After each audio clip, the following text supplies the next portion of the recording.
കുവൈറ്റിന്റെ പാദ്രെ പിയോ എന്നറിയപ്പെടുന്ന ഇന്ത്യക്കാരനായ വൈദികന്റെ ജീവിതം ശ്രദ്ധേയമാകുന്നു. 50 വർഷത്തിലേറെയായി കുവൈറ്റിൽ സേവനം ചെയ്യുന്ന ഫാദർ ഡൊമിനിക് സാന്റാമരിയ എന്ന വൈദികനാണ് മണിക്കൂറുകളോളം കുമ്പസാരക്കൂട്ടിൽ ചെലവഴിച്ച് ആളുകളെ മാനസാന്തരത്തിലേക്ക് നയിക്കുന്നത്. ഗോവയിൽ ജനിച്ച ഫാദർ ഡൊമിനിക് യമനിലെ സേവനത്തിനു ശേഷമാണ് നോർത്ത് അറേബ്യയിലെ അപ്പസ്തോലിക് വികാരിയത്തിന്റെ ഭാഗമായ കുവൈറ്റിൽ എത്തിയത്. ജെറുസലേമിലെ ലത്തീൻ പാത്രിയാർക്കേറ്റ് സെമിനാരിയിൽ പഠിച്ച ഡൊമിനിക് 1970 ജൂൺ 27 വൈദികനായി അഭിഷിക്തനായി. 25-ാം വയസ്സിൽ യമനിലെ ഏഡനിലുള്ള ഹോളി ഫാമിലി ഇടവക വികാരിയായി സേവനം ചെയ്തു. തന്റെ ഹൃദയത്തിന്റെ ഒരു ഭാഗം ഇപ്പോഴും യമനിലാണെന്നും പ്രാർത്ഥനയിൽ എപ്പോഴും ആ രാജ്യത്തെ ഓർമ്മിക്കുന്നുവെന്നും ഫാദർ ഡൊമിനിക് പറയുന്നു. അന്ന് ഉപയോഗിച്ചിരുന്ന ഒരു ചീപ്പ് ഇപ്പോഴും ഫാദർ ഡൊമിനിക്കിന്റെ കയ്യിലുണ്ട്. 1973 ഒക്ടോബർ 27 കുവൈറ്റിലെ ഹോളി ഫാമിലി കത്തീഡ്രലിൽ ഫാദർ ഡൊമിനിക്കിനെ നിയമിച്ചത്.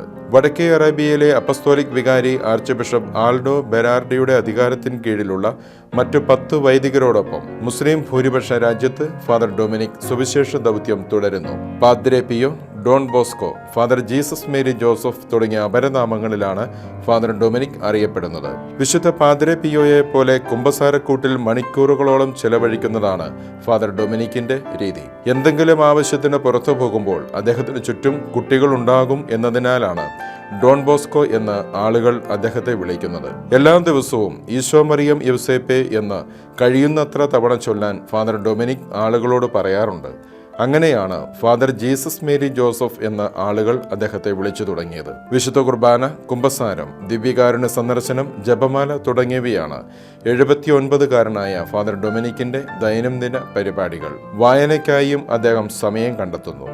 മധുരം പൂർണ്ണമായും ഒഴിവാക്കിയ ഭക്ഷണശീലമാണ് ഫാദർ ഡൊമിനിക്കിൻ്റേത്. കത്തോലിക്ക സഭയ്ക്ക് നൽകിയ സേവനങ്ങളെ മാനിച്ച് മാർപ്പാപ്പയിൽ നിന്നുള്ള അവാർഡ് ഉൾപ്പെടെ നിരവധി പുരസ്കാരങ്ങളും ഈ വൈദികനെ തേടിയെത്തിയിട്ടുണ്ട്. 2011 മെയ് 31 നോർത്ത് അറേബ്യയിലെ അപ്പസ്തോലിക് വികാരിയാത്ത് സ്ഥാപിതമായത്. Kuwait, Bahrain, Qatar, Saudi Arabia എന്നിവയാണ് പ്രവർത്തന മേഖലകൾ. കപ്പുച്ചിൻ വൈദികരാണ് പ്രദേശത്ത് കൂടുതലായും സേവനം ചെയ്യുന്നതെങ്കിലും മറ്റു സന്യാസ വൈദികരും ഇവിടെ അജപാലന പ്രവർത്തനങ്ങളിൽ സജീവമാണ്.